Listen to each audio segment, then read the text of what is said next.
કોટડા સાંગાણી તાલુકાના સોડિયા ગામની સીમમાં છેલ્લા 3 મહિનાથી સિંહણનો ભારે આતંક જોવા મળી રહ્યો હતો। સિંહણના સતત આટાફેરા અને ખેતરોમાં નીલગાયના મારણને કારણે ખેડૂતોમાં ભારે ફફડાટ ફેલાયો હતો। ખેડૂતોને રાત્રિના સમયે વાડીએ જવું પણ મુશ્કેલ બન્યું હતું। જેતપુર સામાજિક વનીકરણ રેન્જ અને ગોંડલ વન વિભાગની ટીમોએ સિંહણને પકડવા સોડિયા ગામની સીમમાં પાંજરું ગોઠવ્યું હતું। આખરે રાત્રે સિંહણ પાંજરામાં મારણની લાલચે આવી જતા વન વિભાગે તેને સફળતાપૂર્વક રેસ્ક્યુ કરી લીધી હતી। સિંહણ પાંજરે પુરાતા છેલ્લા 15 દિવસથી સોડિયા ગામમાં વ્યાપેલો ડર દૂર થયો છે અને ખેડૂતોએ હાશકારો અનુભવ્યો છે। કોટડા સાંગાણી તાલુકામાં સિંહણના છેલ્લા 3 માસથી આંટાફેરા મારવામાં આવતા હતા, જેમાં કોટડા સાંગાણી તાલુકાનો સોડિયા ગામે સોડિયાની સીમમાંથી આજરોજ શુક્રવારના સાંજના રોજ સિંહણને પકડવામાં આવેલ અને ખૂબ જ મહેનત કરી અને પિંજરા મૂકવામાં આવેલ તે કોટડા સાંગાણી તાલુકાના range forest officer Shri Vilasben madam જણાવશે।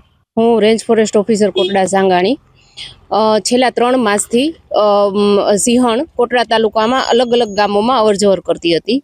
લોકો અને વન્ય પ્રાણી સિંહણના ઘર્ષણ ન થાય એ માટે એને ટાળવા માટે અમે આજે રેસ્ક્યુની કામગીરી કરવામાં આવેલી છે અને સલામત રીતે સિંહણને પકડી અને ઉપરથી જે મંજૂરી આવશે એ મુજબ એમને મેડિકલ ચેકઅપ કર્યા બાદ રિલીઝ કરવામાં આવશે।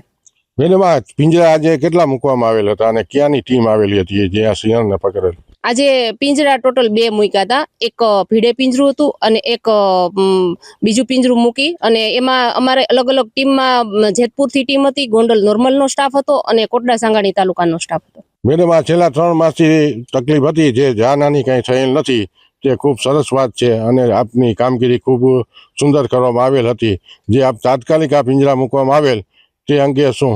અમને ઉપરથી મંજૂરી આવી હતી કે રેસ્ક્યુની કામગીરી માટે અને અમે તાત્કાલિક પિંજરા મૂકી અને રેસ્ક્યુની કામગીરી કરવામાં આવેલ। આ કોટડા સાંગાણી તાલુકાના રેન્જ ફોરેસ્ટર વિલાસ મેડમે જે જણાવેલ કે ઘણા 3 માસથી આ સિંહણની કોટડા સાંગાણી તાલુકામાં આંટાફેરા મારવામાં આવતા હતા, જે કોટડા સાંગાણી તાલુકાના સોડિયા ગામની સીમમાંથી આજ રોજ શુક્રવારની સાંજના રોજ સિંહણને પકડીને અને સર ઉપર મોકલવામાં આવેલ। કોટડા સાંગાણી સલીમ પતાણી અબતક।